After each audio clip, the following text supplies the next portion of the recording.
관련된 내용을 굉장히 자세하게 말씀을 해주셨고, 저는 이 SMR을 선박 해양 분야에 우리가 어떻게 이제 활용을 할 거냐, 활용을 하는 관점에 있어서 제가 드는 의문들이 아마 여기 오신 분들이 드는 의문들과 같을 거라고 생각을 합니다. 그래서 기술적인 부분, 그 다음에 어떤 정책적인 부분, 이런 부분들에 대해서 이슈가 되고 있는 사항들을 말씀을 드리고 또 동시에 또 질문을 하는 형태로 진행을 하도록 하겠습니다. 이 SMR을 저희 조선 분야에서도 이제 관심을 갖게 된 부분이 이 탄소 중립 관련한 내용이고, 실제로 이제 국내에서도 그 대통령 산하에 탄소 중립 위원회가 발족을 해서 운영이 되고 있습니다.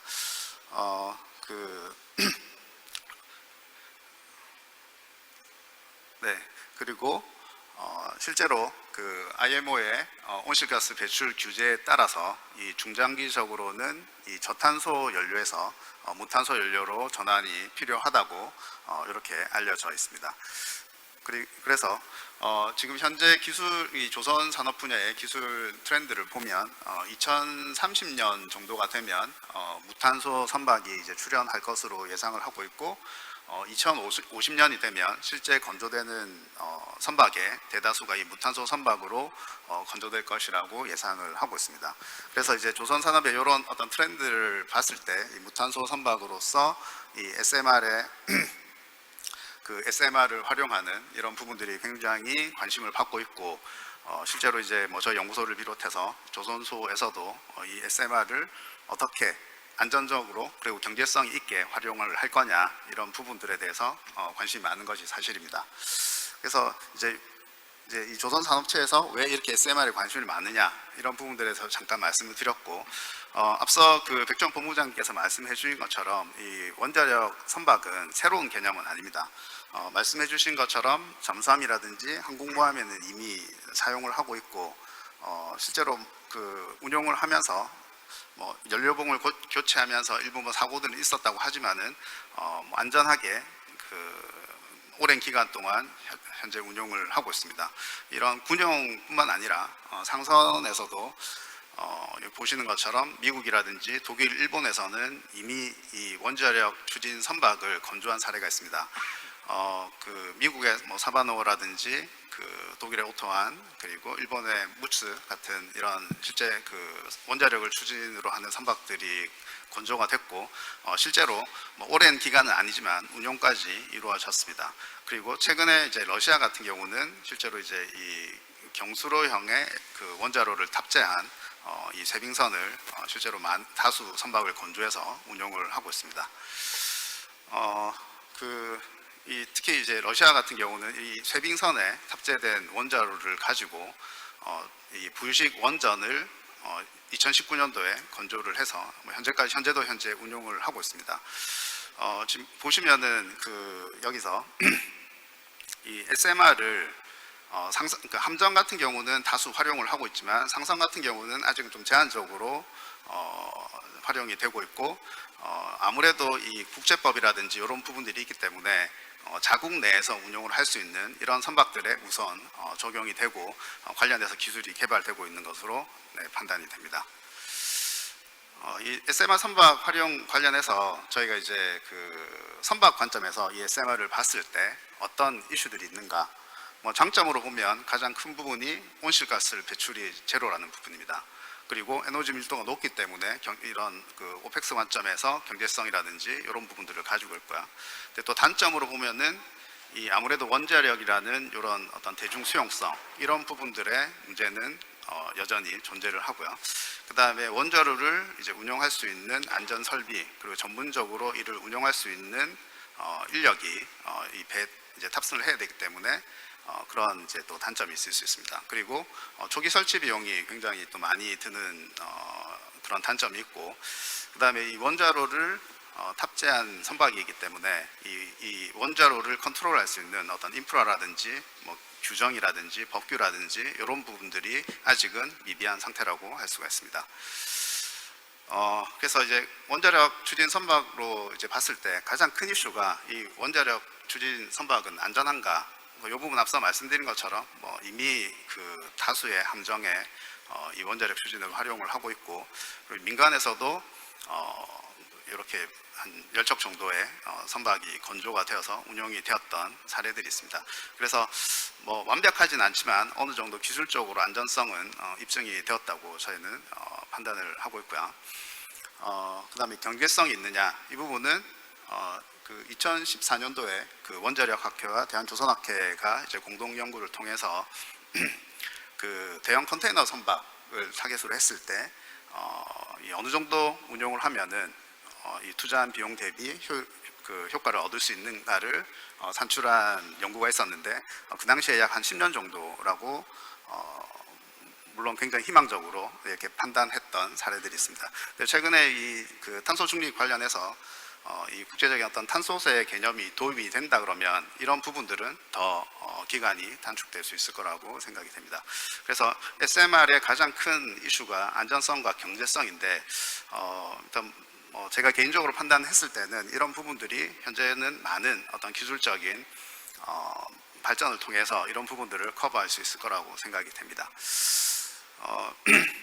특히 이제 SMR을 이제 탑재한 선박 같은 경우에 최근에 이제 이 여러 국가들에서 이제 발표되는 사례들을 보면 어떤 선박의 이제 패러다임을 좀 바꿀 수 있는 그런 연구들이 많이 진행이 되고 있습니다. 대표적으로 이제 가장 오른쪽에 보시는 이 선박은 아까 러시아 세빙선 보셨던 부분이고, 그다음 MRX라고 제가 표기한 부분은 일본에서 현재 연구되고 있는 원자로입니다. 요 이제 일본 같은 경우에는 뭐 이미 알려진 세빙선뿐만 아니라 이제 어떤 대형 컨테이너선에 이 MRX를 탑재를 해서 이제 운용하는 이런 부분들에 대한 어떤 개념 설계 연구라든지 이런 부분들이 이루어지고 있습니다. 근데 이 부분은 이미 뭐 조선 쪽에 그 연구를 하시는 분들은 다 이제 예상할 수 있는 부분인데, 그 앞쪽에 있는 두 가지가 이제 굉장히 좀 특이한 케이스라고 볼 수 있습니다. 첫 번째가 노르웨이에서 이제 울스타인사에서 발표한 그 MSR을 탑재한 어떤 선박의 개념인데, 노르웨이에서는 이제 이 선박의 어떤 패러다임, 그러니까 자동차 산업처럼 선박들도 2050년이 지나면 2050년 경에는 어떤 이제 대부분의 선박들이 전기 추진 선박으로 운용이 될 거라고 생각을 하고 있고, 이 전기 그 추진 선박들을 일단 충전할 수 있는 인프라 관점에서의 이 MSR을 활용하는 선박을 제시를 했습니다. 그래서 물론 이 선박은 아직은 이제 개념도 수준의 연구만 진행이 되고 있지만, 그 여러 이제 극지방이라든지 그다음에 노르웨이 주변의 해역을 이제 운항하는 선박들에 이렇게 이제 충전을 하는 이런 시스템으로 이제 계획을 하고 있고요. 그다음에 가운데 보시는 선박은 영국에서 지금 이제 진행 중인 어스 300이라는 선박입니다. 이 선박도 이제 해양 조사선, 이제 연구선 개념을 가지고 있고요.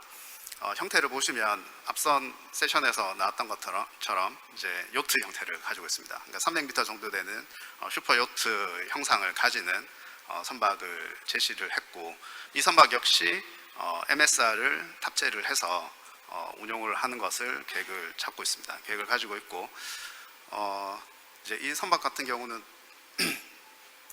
또 이제 그 현재 그 이 선박을 건조하기 위한 전체적인 예산을 약 한 1조 원 정도로 책정을 해두고 있는 상태고요. 이제 특히 이제 그 MS 그 이제 뒤에도 나오겠지만 이 원자력 추진 선박 자체가 아직까지 어떤 법규라든지 규정이 인허가에 대한 그 규정이 없기 때문에 이 선박 같은 경우는 기존의 이제 친환경 연료를 이제 동시에 활용할 수 있는 그런 형태로 지금 설계가 되고 있습니다. 이와 관련해서 이제 또 여러 가지 이제 그 어떤 선박의 개념뿐만 아니라 이 선박의 개념에 맞는 추진 시스템에 대한 부분도 많이 연구가 되고 있고요. 그 이제 이 SMR을 활용을 했을 때 어떤 형태의 추진 시스템이 가장 적합할 거냐, 이런 부분들에 대한 연구가 많이 진행이 되고 있고, 특히 오른쪽 위쪽에 보시면 이제 작게 이제 제가 어떤 그 개념도를 하나 가져왔는데, 이 개념도가 러시아의 그 미사일 순양함에 들어가 있는 추진 체계도입니다.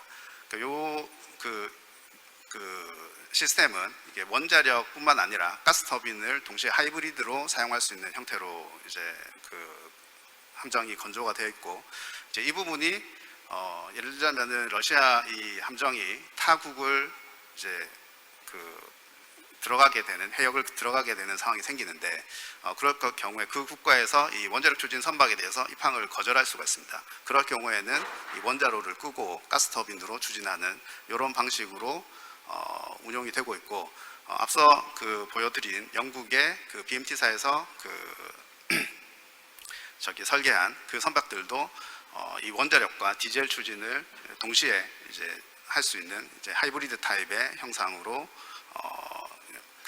추진 시스템이 구성이 되어져 있습니다. 그래서 실제로 어떤 이 SMR을 활용하는 선박이 이제 출현을 하더라도 어떤 중간적인 단계에서 이 원자력 추진과 친환경 연료 추진을 이제 하이브리드 형태로 활용할 수 있는 또는 원자력 추진에서 ESS를 설치를 해가지고 이 에너지를 저장해서 추진력으로 활용할 수 있는 이런 형태의 시스템이 구성되지 않을까 예상을 하고 있습니다. 그리고 마지막으로 이제 이 인허가에 대한 부분인데 실제로 국내에서 이 SMR을 탑재한 선박을 설계하고 건조할 수 있는 규정은 없습니다. 없기 때문에 이 부분에 대해서 우선 좀 각 관련된 기관들이 좀 노력을 해야 될 것 같고요. 그다음에 이제 IMO에서도 이 SMR에 관련된 특별한 이제 어떤 원자력선에 대한 기준은 있지만 세부적인 사항들은 없는 상태입니다. 그리고 기존에 있던 규정들이 대부분 경수로형 기반의 어떤 이제 규정들이기 때문에 앞서 이제 말씀해 주신 것처럼 MSR 같은 SMR, 그러니까 새로운 4세대 형태의 SMR을 탑재할 수 있는 선박에 대한 어떤 인허가 전략이 필요할 거라고 생각이 됩니다. 실제로 이제 원자력 안전법이라든지 선박 안전법에 여기 보시는 것처럼 원자력 관련된 어떤 이제 규정이라든지 이런 부분들이 있지만 이 부분들을 하나하나 이게 따져보면 새로운 이런 SMR을 탑재하거나 또 선박에 이 SMR을 상선에 SMR을 탑재하는 부분에 있어서는 아직은 많은 어떤 규정들의 어떤 빈 부분들이 굉장히 많은 것으로 판단이 됩니다. 그래서 이 원자력 추진, SMR을 추진하는 선박의 어떤 개발 단계에서부터 원자력 연구원이나 저연구소 같은 어떤 연구기관 그리고 조선소 같은 개발자와 그리고 이 이제 원자력 추진 선박을 운용할 수 있는 성급의 선사라든지 이런 부분 그리고 원자력 안전연구원이라든지 이렇게 어떤 이 원자력에 대해서 인허가를 할 수 있는 성국도 마찬가지고요. 그러니까 이런 부분들에 대한 어떤 협력 체계가 구성이 우선 필요할 거라고 생각이 됩니다. 네, 이렇게 제안으로 제 말씀을 제 발표는 마치고요. 제가 이제 나온 김에 백전 본부장님께 하나 질문을 하고 싶은 부분이 제가 앞서 이제 말씀을 드렸던 부분들 중에 저희가 이제 어떤 기술적인 안전성 이 부분은 제가 개인적으로 판단했을 때는 충분히 기존의 경수료형 원자로보다 4세대 원자로 같은 경우는 더 안전할 거라고 판단이 되기 때문에 충분히 안전할 거라고는 생각이 됩니다. 근데 제가 생각 가장 큰 두 가지 문제가 이 대중의 수용성을 우리가 어떻게 확보를 할 수 있느냐 그 부분을 제가 어떻게 보면 입증을 좀 해야 될 것 같거든요. 그 부분과 이제 조선소에서 이게 본격적으로 이런 원자력 추진 선박을 설계하고 건조를 하기 위해서는 어떤 규정에 맞춰서 어떤 인허가 규정에 맞춰서 우리가 이 선박을 설계를 해야 되느냐 이런 부분들이 중요할 것 같습니다. 그래서 이 부분에 대해서 SMR을 개발하고 계시는 입장에서 어떤 좀 말씀을 부탁을 드리겠습니다.